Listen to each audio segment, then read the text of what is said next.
बिस्मिल्लाहिर्रहमानिर्रहीम। बेटा यूट्यूब पे मेरी किसी भी वीडियो को सर्च करने के लिए आप अपनी उस जो भी क्वेश्चन आप ढूंढना चाह रहे हैं उसकी क्लास लिखें, एक्सरसाइज का नंबर लिखें, क्वेश्चन नंबर लिखें।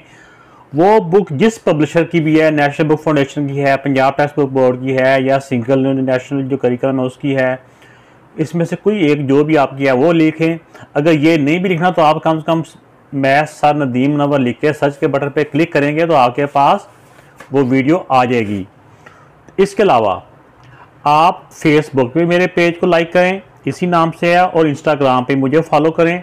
किसी भी क्वेश्चन के बारे में कोई अगर पूछना चाहें, कोई नाम मिल रहा हो, तो आप मुझे इंस्टाग्राम में वॉइस मैसेज कर सकते हैं या मैसेज करें, आपको इंशाल्लाह ताला उसका रिप्लाई दिया जाएगा।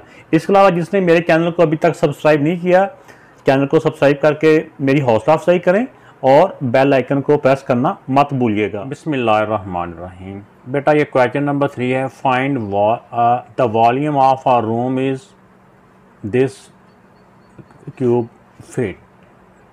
किसी कमरे का इतना वॉल्यूम है। Find the length of the room. एक तो इसका रूम की लेंथ फाइंड करनी है, और सेकंड इसके जो फ्लोर है, इसका जो फर्श है, उसका एरिया भी फाइंड करना है। वैसे मेरी अपनी राय है कि यहाँ पे होना चाहिए था the volume of a cubic room, ठीक है ना, क्यूब फॉर्म का रूम होना चाहिए था, क्योंकि फिर ही उसकी लेंथ वेथ और हाइट बराबर होती है, जिससे ये फाइंड होता है। बहरहाल कोई बात नहीं, हम इसको खुद समझ लें कि ये एक क्यूब फॉर्म का रूम है। तो बेटा इस तरह वॉल्यूम ऑफ रूम ये हो गया, इतना वॉल्यूम दिया हुआ है। इसकी लेंथ ऑफ रूम या length of one side of a room ऐसे भी लिख सकते हैं।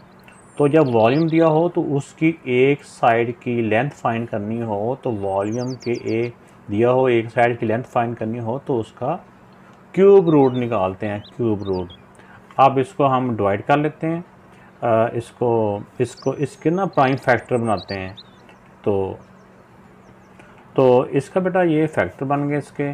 तो 11 3 मरतबा आ रहा है, हम लिख देंगे 11/11/11।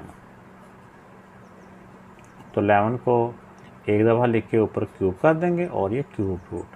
तो क्यूब से क्यूब रूट कट गया। 11 जो भी इसका यूनिट था, यहाँ जो फीट क्यूब था, तो यहाँ पे फीट इसका लेंथ आ गई। अब इसका एरिया ऑफ रूम।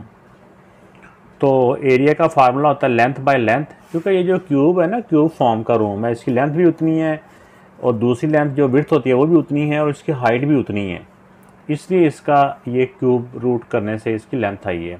इसी तरह अब इसका हम एरिया फाइंड कर लेंगे, लेंथ मल्टीप्लाई बाय लेंथ, ये मल्टीप्लाई का साइन है। 11 मल्टीप्लाई बाय 11 दा 121, तो ये फीट है। तो क्योंकि एरिया का ये 2 दफ़ा वैल्यू मल्टीप्लाई हो गया तो इसकी पावर 2 आ जाएगी।